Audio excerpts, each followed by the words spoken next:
23 ವರ್ಷಗಳ ಹಿಂದೆ ಇಡೀ ಚಿತ್ರರಂಗವನ್ನೇ ಬೆಚ್ಚಿ ಬೀಳಿಸಿದ್ದ ನಟಿ ಪ್ರತ್ಯುಷಾ ಸಾವು ಪ್ರಕರಣದಲ್ಲಿ ಸುಪ್ರೀಂ ಕೋರ್ಟ್ ಇಂದು ಮಹತ್ವದ ತೀರ್ಪು ನೀಡಿದ್ದು ಆರೋಪಿ ಸಿದ್ಧಾರ್ಥ ರೆಡ್ಡಿ ಸಲ್ಲಿಸಿದ್ದ ಅರ್ಜಿಯನ್ನು ವಜಾಗೊಳಿಸಿದೆ. ಪ್ರತ್ಯುಷಾ ಅವರದ್ದು ಕೊಲೆಯಲ್ಲ, ಬದಲಾಗಿ ವಿಷಪ್ರಾಶನದಿಂದಾದ ಆತ್ಮಹತ್ಯೆ ಎಂದು ಕೋರ್ಟ್ ಸ್ಪಷ್ಟಪಡಿಸಿದೆ. ಆದರೆ ಈ ಆತ್ಮಹತ್ಯೆಗೆ ಪ್ರಚೋದನೆ ನೀಡಿದ ಆರೋಪದಲ್ಲಿ ಸಿದ್ಧಾರ್ಥ ರೆಡ್ಡಿ ದೋಷಿ ಎಂದು ತೀರ್ಪು ನೀಡಿದೆ.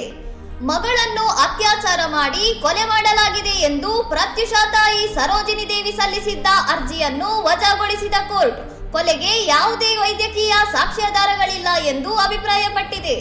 ಪ್ರೀತಿಯನ್ನು ಪೋಷಕರು ವಿರೋಧಿಸಿದ ಕಾರಣ ಪ್ರತ್ಯುಷಾ ಮತ್ತು ಸಿದ್ಧಾರ್ಥ ರೆಡ್ಡಿ ಒಟ್ಟಿಗೆ ವಿಷ ಸೇವಿಸಿದ್ದರು. ಆ ವೇಳೆ ಪ್ರತ್ಯುಷಾ ಮೃತಪಟ್ಟರೆ ಸಿದ್ಧಾರ್ಥ ಬದುಕುಳಿದಿದ್ದ. ಇದು ಅಂತಿಮವಾಗಿ ಕಾನೂನು ಹೋರಾಟಕ್ಕೆ ಕಾರಣವಾಗಿತ್ತು. ಕೆಳ ನ್ಯಾಯಾಲಯ ವಿಧಿಸಿದ್ದ 5 ವರ್ಷದ ಶಿಕ್ಷೆಯನ್ನು ಹೈಕೋರ್ಟ್ 2 ವರ್ಷಕ್ಕೆ ಇಳಿಸಿತ್ತು. ಇದನ್ನು ಸುಪ್ರೀಂ ಕೋರ್ಟ್ ಎತ್ತಿ ಹಿಡಿದಿದ್ದು, ಶಿಕ್ಷೆಯಿಂದ ತಪ್ಪಿಸಿಕೊಳ್ಳಲು ಸಿದ್ಧಾರ್ಥ ಮಾಡಿದ ಕೊನೆಯ ಪ್ರಯತ್ನವೂ ವಿಫಲವಾಗಿದೆ. ಇನ್ನಷ್ಟು ಸುದ್ದಿಗಳಿಗಾಗಿ ನೋಡ್ತಾ ಇರಿ ಸೌರಂ ಟಿವಿ.